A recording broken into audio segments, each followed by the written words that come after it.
From the Samson Production Studios in the heart of Hazleton, Pennsylvania, it's your News 13. Brought to you by SSPTV and the Standard Speaker. Some call it free speech, others bad judgment, but a violent, profane YouTube video by a local police chief and school board member has everybody talking. The Gilberton chief goes viral. Our top story on News 13 for this Tuesday. Good evening, everybody. Thank you so much for joining us. I'm Kathy Baczynski. A Schuylkill County police chief who's on the North Schuylkill Board of Education has done a series of YouTube videos. His latest is riddled with profanity as well as bullets symbolically fired at people who don't agree with him.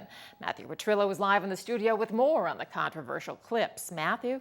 Well, Kathy, Gilberton Police Chief Mark Kessler just released a video in which he told his critics to go F themselves and underscored the message with 3 barrages of high-powered gunfire.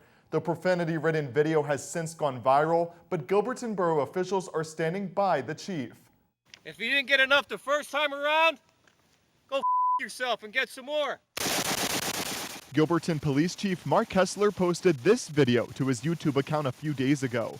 It's in response to negative comments he received on a previous video in which he calls Secretary of State John Kerry a traitor for signing an arms agreement with the United Nations. The chief punctuated his point with another round of expletives and gunfire. Oh, Chief Kessler said the F word. I'm going to say it again. Gilberton Mayor Mary Lou Hannon says the chief is simply expressing his First Amendment right to free speech. Well, we have no policy set forth here in Gilberton Borough to say he shouldn't do that. His YouTube page does say Chief Mark Kessler, and the video links to his personal website, which shows a picture of him wearing what appears to be his uniform. Still, Mayor Hannon says repercussions would only occur if he was in uniform in the video. As long as he's not in police uniform or on borough time, that's his business. More people should start speaking their minds. Councilman Robert Wagner also defends Kessler, though he says he would not encourage children to see the video. As a point of information, Chief Kessler also serves on the North Schuylkill School Board of Education, where he helps make decisions about the future of its students. This might be a little over the top for them. Do you think it might scare them from policemen? Like an R-rated movie, maybe. But at a time when most law enforcers are trying to get high-powered weapons off the streets, the chief apparently has no problem using them to make his political point. And because of the political nature of the video, the mayor says Gilberton Borough does not endorse it. But when asked if there's anything wrong with the chief of police using weapons this way on his YouTube video, she says no. It doesn't still give me the right to say that he shouldn't have done that. Now, the chief's video has gone viral. It's garnered more than 16,000 views thus far. That's more than 20 times the population of Gilberton.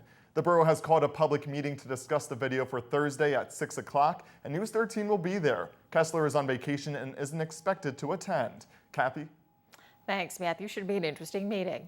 Well, Hazleton police say they want to put to rest some rumors about a recent death on 6th Street. Raphael Lang was found alone and unconscious in his home at 441 East 6th Street in Hazleton 2 weeks ago. Police called his death suspicious when they filed a search warrant to go through the home that Monday. Investigators then went in to search for possible evidence relating to his death. Police spoke with Lang's brother about the death. Neighbors had said that the man may have been killed because he recently won $2,000 in the Dominican lottery. Despite that, police now say there's no reason to believe there was any foul play in Lang's death.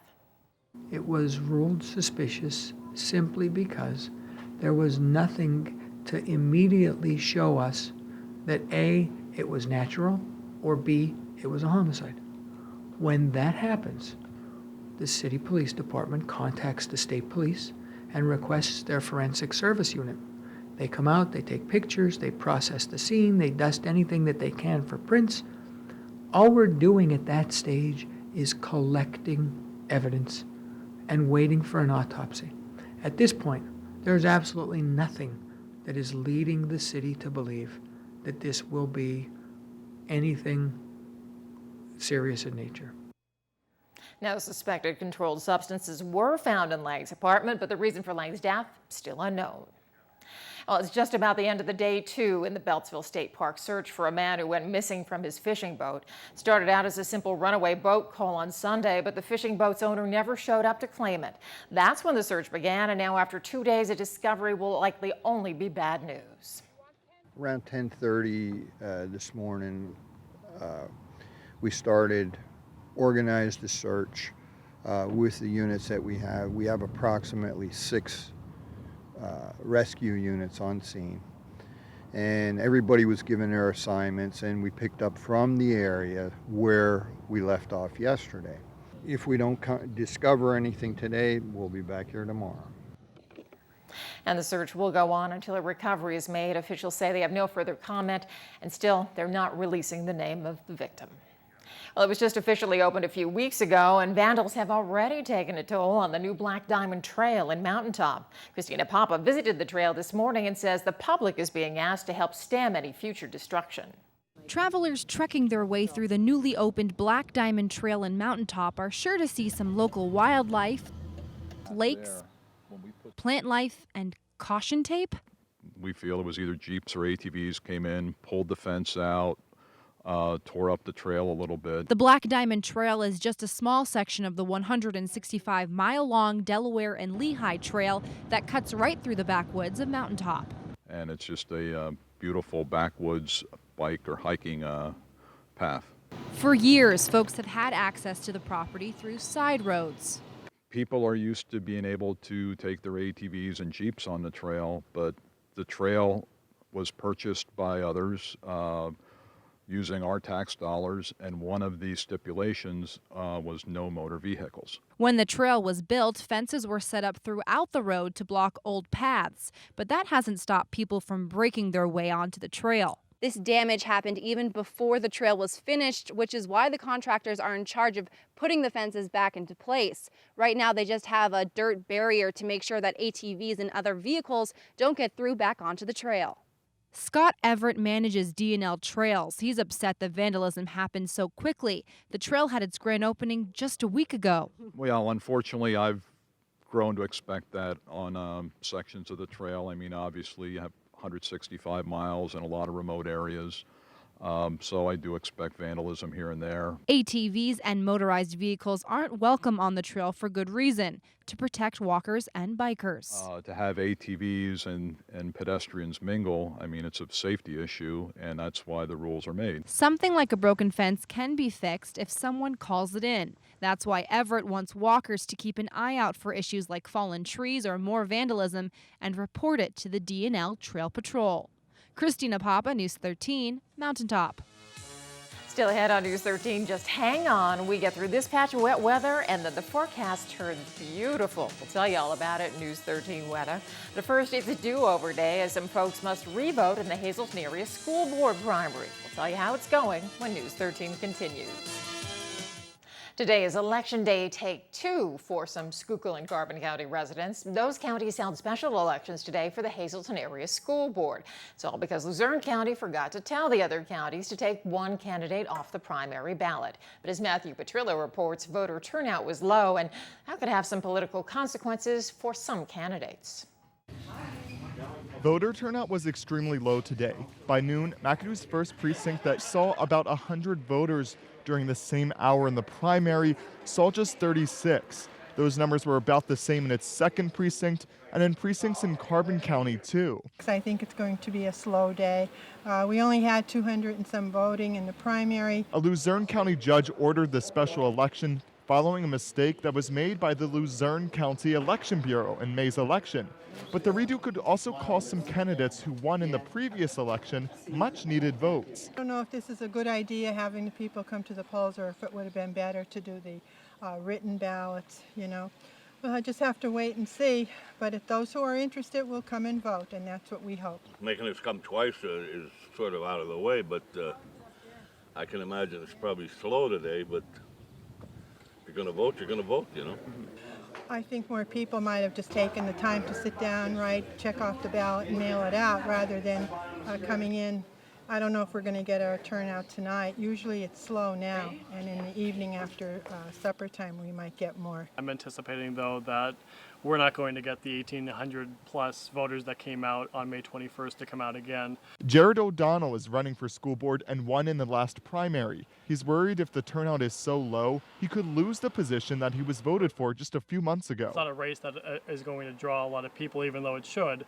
I don't believe a lot of people are going to come out and and vote one more time. In this special election, every vote counts. That's because O'Donnell won the last nomination in the Democratic primary by just 8 votes. And if the order holds up, he'll win both parties' nominations and run unopposed for his seat in November.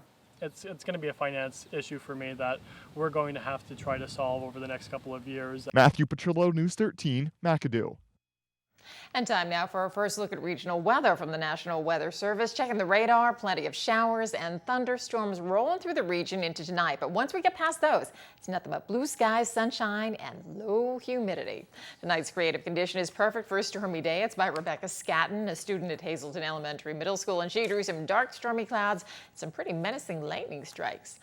And time now for a look at the News 13 weather from the National Weather Service for Greater Hazelton for tonight. Scattered showers and thunderstorms through the evening and into the overnight with a low down to 64 degrees. And for Wednesday, mostly sunny with a high only up to 72 degrees. Clear at night with a low down to 57. And into Schuylkill County for tonight, chance of showers and thunderstorms right through the overnight with the low getting down to 66 degrees. Then Wednesday, partly sunny and refreshing with a high near 77, very low humidity, nighttime low down to 56 degrees. Well, it's time for a facelift for the Hazelton Airport, and government is looking to the public for help. Christina Papa has more on how individual folks can help sponsor the airport. Hazelton is the highest city in all of Pennsylvania, and its airport sits right in the clouds. But this building hasn't seen any changes in almost half a century. Well, we've been really trying to get it back into shape, beautifying it. Hazelton Municipal Airport welcomes flyers and pilots from outside of the area to land at their airport. That's why the city recently changed the airport's name to Hazelton Regional Airport. Now they're looking for money to give the terminal a facelift too. It's starting to pick up, and it's important to have that when you're trying to sell your community to an industry. While Hazelton is eligible for state and federal funds, at times these require matching funds from the city. So as part of to get as many projects done initially, since the city took over the airport and made over all the improvements, we are soliciting for sponsorships. Sponsors' names will be plastered all around the city airport. Sponsorships could come from companies, whether they're local or from out of the area, or individuals. Somebody comes in, a stranger, we want to give them, like, this is a taste of Hazelton. This is what we have here. We build this, we make that, we manufacture that. In fact, sponsors who are looking to give can even have parts of the airport named after them. The entire terminal building, the outside of the terminal building, the pilot's lounge, the entry area, the restrooms, doors, windows, roof. There's a lot of different sponsorship opportunities here. So businesses can sponsor just about anything here at the airport, and that includes these gas tanks, which help helicopters and airplanes fuel back up so they can get back in the air. You know, they want to be able to get here from their corporate headquarters, wherever it is, and be able to conduct business in their plant and then get back out again. Right now, ideas are just flying around, so don't be afraid to ask questions. We're open to all suggestions and all ideas and all monetary donations. Christina Papa, News 13, Hazel Township. And let's check the winning midday lottery numbers. Good luck if you play. The daily 640, the big 4 7202, Quinto 65506, and the treasure hunt 5 8 12 14 28. Hope you won.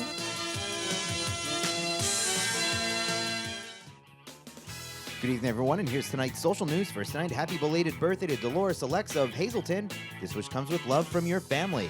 And in tonight's Talk of the Town report, the Holy Rosary Church will be holding their parish picnic Friday, July 26th and Saturday, July 27th. The party will have live entertainment, delicious homemade food, games, prizes, and much more.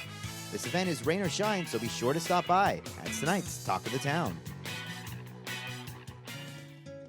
News 13 would like to send sincere condolences to the family and friends of these recently departed.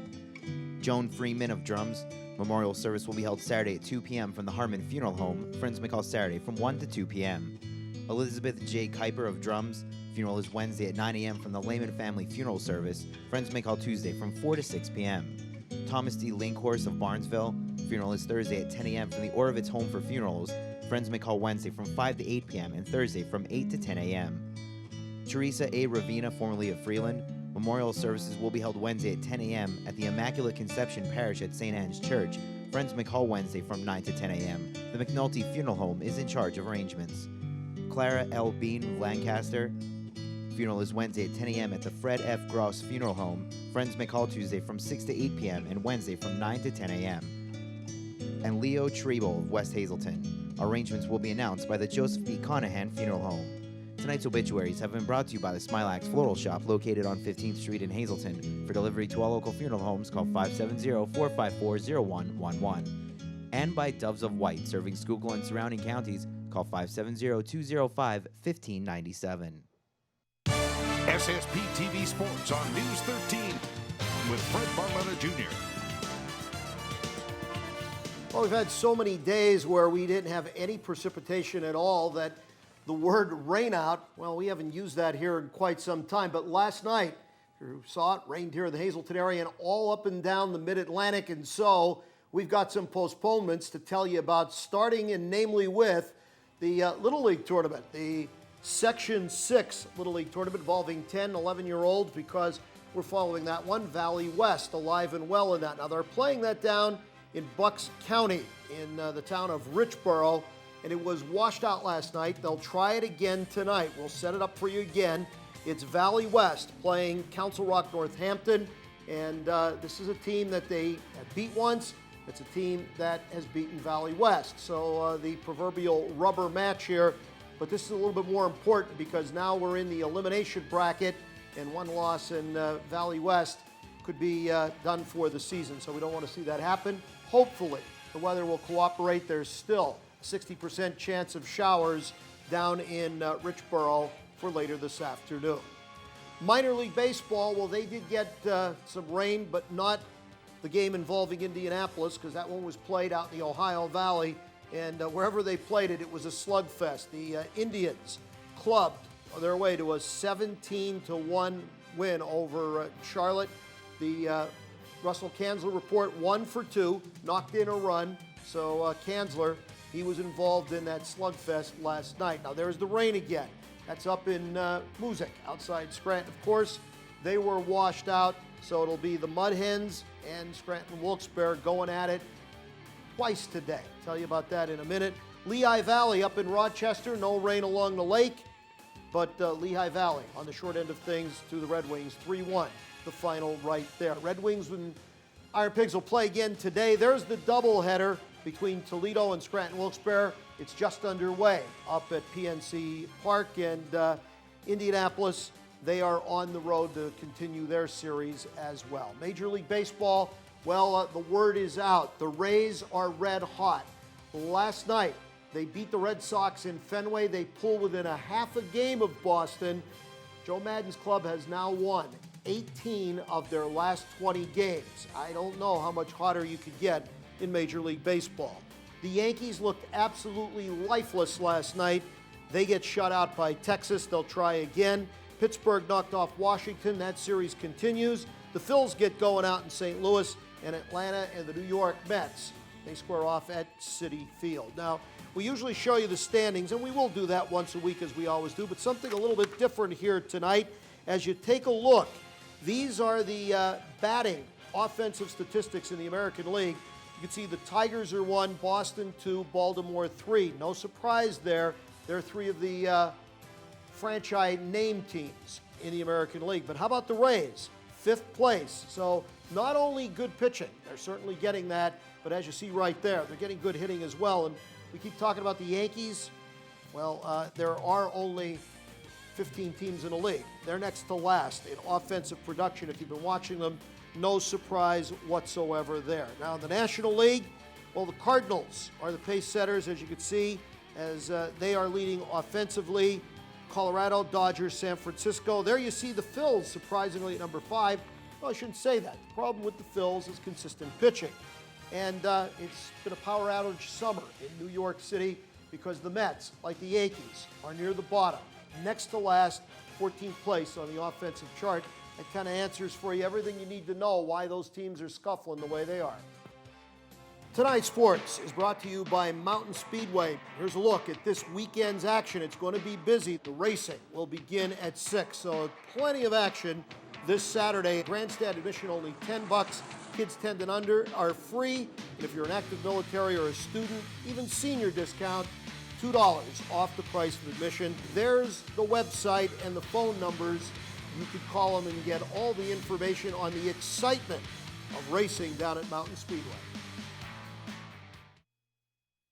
Here's what our media partner, The Standard Speaker, is working on for tomorrow's edition. Check standardspeaker.com and tomorrow's print edition for the results of Tuesday's special election in the race for Hazleton Area School Board. You can read all about it online and in the Wednesday edition of The Standard Speaker. Plenty more news and information headed your way on News 13. More on that violent video full of foul language posted by a local police chief. That story and much more news when the 13 crew comes right back.